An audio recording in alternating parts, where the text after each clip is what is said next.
So today I'm at JackBrown'sSeaplaneBase in Winter Haven, Florida. And yes, I live here. And part of the reason I do live here is because of JackBrown'sSeaplaneBase. Now very often people will say, well, what do seaplanes have to do with me? I live in the city, or I live in Nebraska and there's not that many seaplane opportunities around. But you know, this is one of those things where you have to decide for yourself. Do seaplanes really make sense for you? For me, they did, because it's about fun and education and adventure. You know, the thing is, seaplanes really teach us a lot about some of the basics we learned in flight school, but we never really understood all that well because we haven't seen it. One of the examples is left turning tendency, P factor, torque. Those all combine to make that airplane want to turn to the left, and you know that as a land plane pilot. When you're taking off and climbing out, you're at a high pitch attitude, you're at a high power setting, the airplane wants to go to the left. Well, when you're on the seaplane, on a nice day with light winds like this, you'll notice sitting on the water at idle that the airplane rotates to the left. Because that torque and P factor and left turning tendency happens all the time, even at low power settings.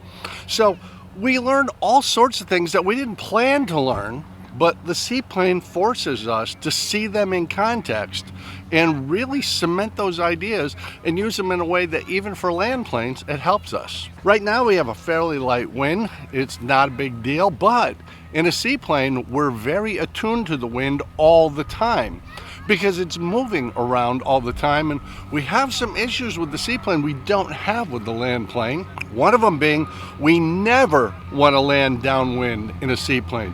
Sometimes in a land plane, that is the appropriate thing to do. It's not every time, obviously. It's not even most of the time. It's occasional.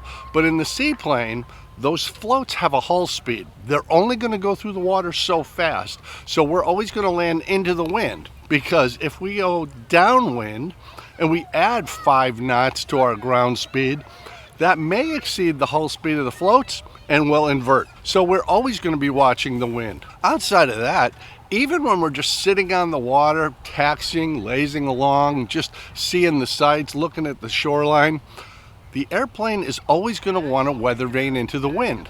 And turning into the wind, cakewalk, because the airplane's going to do it for you. Turning downwind, that's a different thing. Depending on how strong the wind is, we have to learn various techniques to do that. So there are things we do in the seaplane that absolutely transfer that knowledge into the land plane environment, just like flying a tail dragger makes you a better tricycle gear pilot. I hang out at the seaplane base. I used to instruct here part-time at one point. I still come out here and fly occasionally. It's all the fun in the world. You just might learn something. Getting your add-on seaplane rating, and most seaplane pilots are an add-on. Very few people actually start out in seaplanes down here in the 48 contiguous states. But adding on that seaplane rating takes the place of a flight review. If you were going to do an educational experience anyhow, doing something totally new and unique that really teaches you something new might be a good option, rather than just going and do the regular flight review where you're kind of going through the motions, the same rental airplane, the same instructor, the same airspace. Get out on the water. Things change a little bit. You know the deal. Like, share, comment, of course subscribe, but it's time for you to be a participant if you choose to. All you have to do is come up with a question or a comment that matters to you. Then grab your handy dandy smartphone, put it like this, horizontal, not like this, vertical, shoot a video, keep it under 2 minutes long, and let us know what you're thinking. You can send it to us at MadPropsAero@gmail.com. You can use a service like Google Drive to compress it down and send it. We would love to see what you got going on in your head and in your life. If you've got something to say, we want to hear about it. So grab your phone, shoot a video, and send it to us. MadPropsAero@gmail.com. We're really looking forward to hearing what you have to say. Why don't you come along with me today when we do a little bit of a flight out here in a Piper SuperCub and just see what it's like to splash and dash through some of these lakes and get some sense of what seaplane flying might do for you, because it's sure done an awful lot for me. All right, now where do you see the wind coming from? Right over here. All right. Just to our left, so if We're probably gonna start our takeoff over by the trailer park on the right. Yeah. So we'll start taxiing over that way. Okay. Then we can put that power in. We'll get our first rise right away. second rise right about now. Yeah. Let that nose drop down, find our step attitude. Nose down a touch. Right there, hold that. Wow, that feels low compared to the J3. Yeah, especially sitting up front, staring over the cowling. Alright, free of the water, we'll let it build speed for a second, get up to 60, then I'll start a left thing. And bring it around, but you can go ahead and pull the flaps out, transition to a VY climb of 75. Now let's make a slight left, we'll follow Lake Mariana right there. Okay.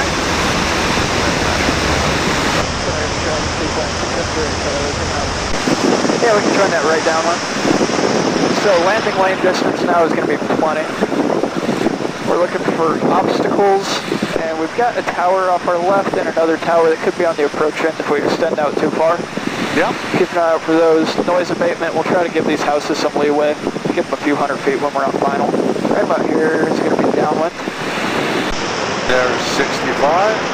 Perfect. We'll just keep holding this. And it's just going to be 20-degree flaps is our normal landing, so we'll keep this flap setting. Bring it down towards the water, do a nice gentle flare.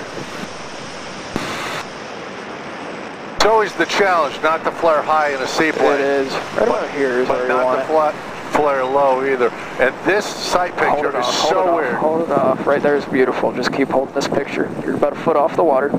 There you go. Nice job. That is the weirdest sight picture from the front seat. This is beautiful. This is just a great way to spend the day right here. It is. Thanks for coming out with me, man. It's almost like you're not even here for the money. Hey, I like flying seaplanes. If I was here for the money, I'd be somewhere else. Get us back into the wind. First rise, there's the second rise. And right about there is the attitude you want. Okay.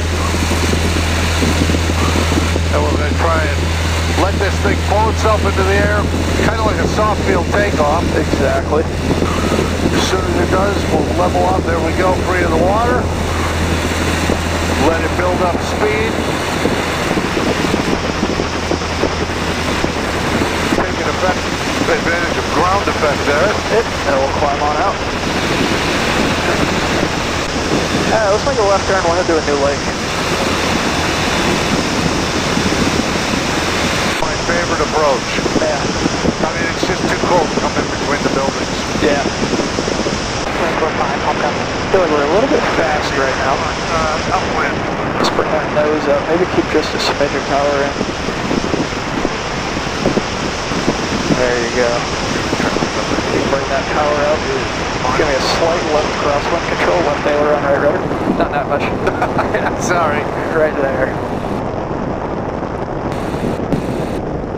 Nice job.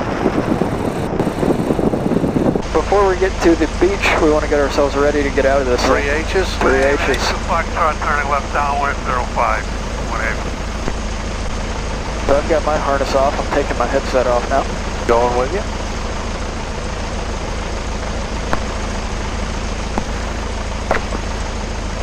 18 Foxtrot, SuperCub following the hazard in sight. We're going to hold our mission up to the mission approach.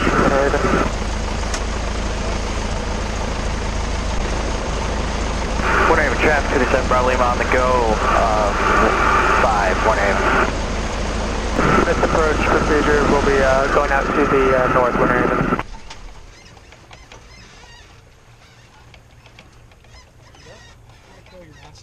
Thank you. Look at that. Nobody knows I'm an idiot. I got your mags off as well. Thank you. I'll let you get the water runners up.